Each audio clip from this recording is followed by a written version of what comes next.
We're talking about Hugh Holton's Presumed Dead. This is a detective novel that follows the story of Commander Larry Cole as he follows the case of missing persons at the National Space and Science Museum. He comes into this case after a drug bust surveillance gone wrong, and he has to solve the mystery of why people keep disappearing at this museum and what is really going on there. At the same time, he falls in love with Edna Gray, charming, intelligent, subordinate, new assignee to his department. And somewhere along the line, there isn't much difference between the dangers that he has to face and this strong passion or attraction that he feels for Edna Gray herself. There are there's enough tension in this book, there is enough mystery in the book, many questions raised, and we have to follow Commander Larry Cole as he begins to follow the clues and the leads as he unravels this great mystery. Hugh Holton himself is a police commander in the Chicago Police Department, and he writes from experience. So you can expect that the procedural in this novel is to standard. And if you are a fan of Walter Mosley, you will definitely like Hugh Holton's Presumed Dead, in that the characters are, we find some fast talking, they're all mostly black, but then you also have political maneuvering in the novel that complicates the plot line enough for it to be interesting. For the characters, I enjoyed them immensely. Larry Cole himself is a complicated character. He does have a wife, or just about to be ex-wife. No spoilers here, but he has a wife, he has a kid, and there is a very funny event or scene where his wife is taking his son away for a while, and at the time it was just for a while, but it turns out he comes to realize that he's never going to see them again, and then later on, divorce proceedings ensue. I think this allows him some leeway, moral leeway or moral pass to then pursue his attraction to Edna Gray.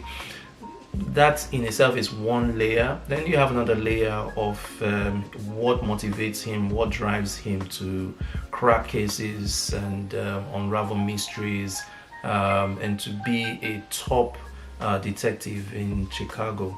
I think that's those complexities or these layers of conflict, of dark pasts, and complications of his psyche actually make him really interesting. And of course we have other characters as well in this book. We have Edna Gray herself, who has a little known history, but we have to make do with her present, in which we see that she's attracted to her commander.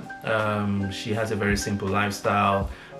She's also good. She's kind of like paid her dues in a sense. She's also done some security patrol work, I believe, which gives her some street credibility, and her beauty, of course, comes into play, as well as being a source of attraction to or for Commander Larry Cole himself.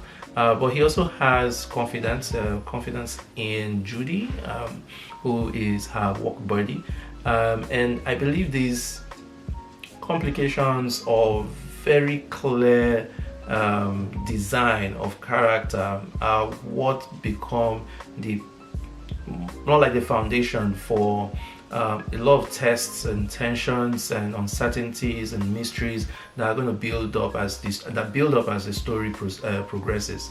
We have our villains.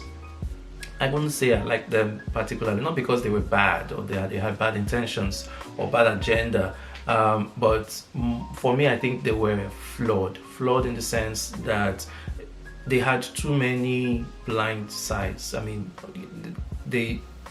a villain to a large extent should be calculated, be calculated in the sense that have a clear inventory of the variables, while executing your evil plan.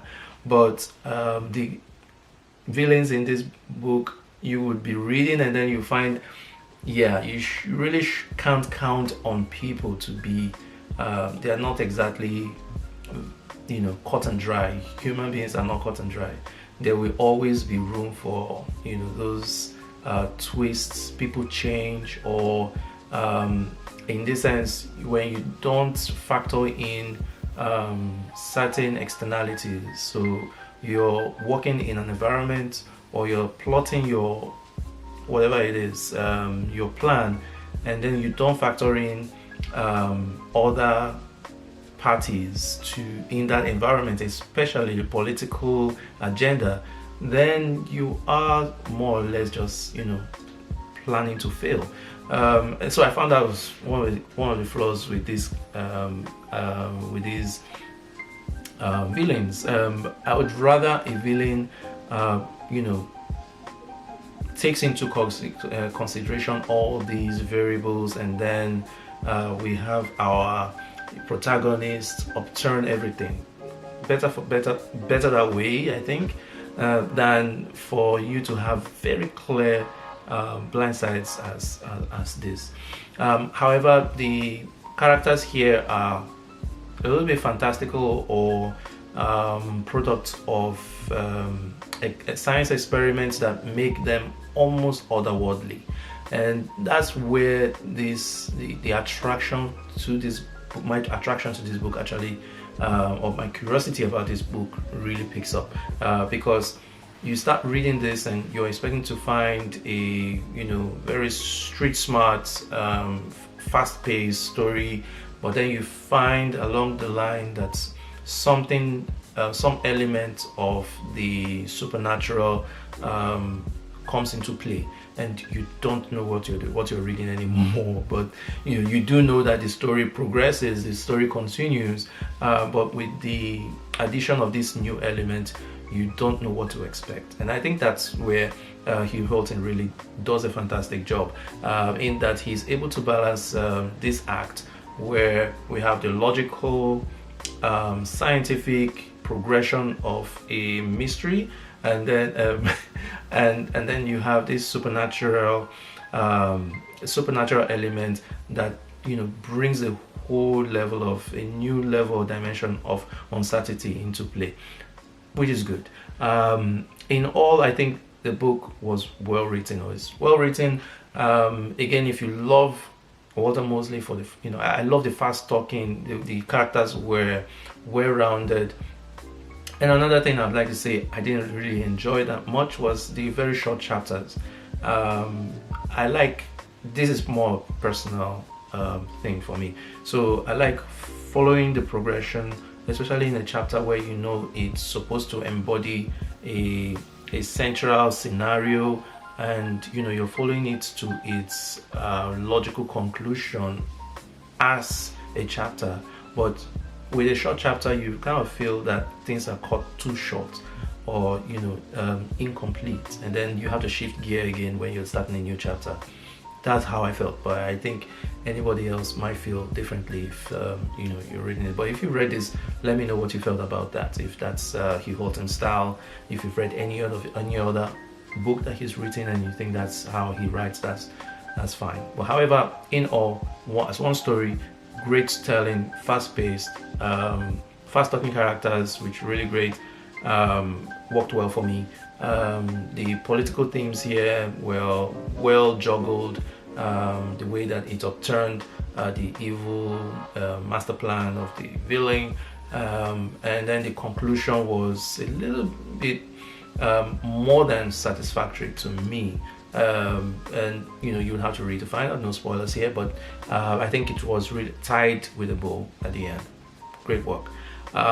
So again, if you've enjoyed Presumed Dead by Hugh Holton, you will definitely enjoy What I'm Mostly and maybe any of the Alex Cross mysteries as well, with the very pristine execution of procedural police work.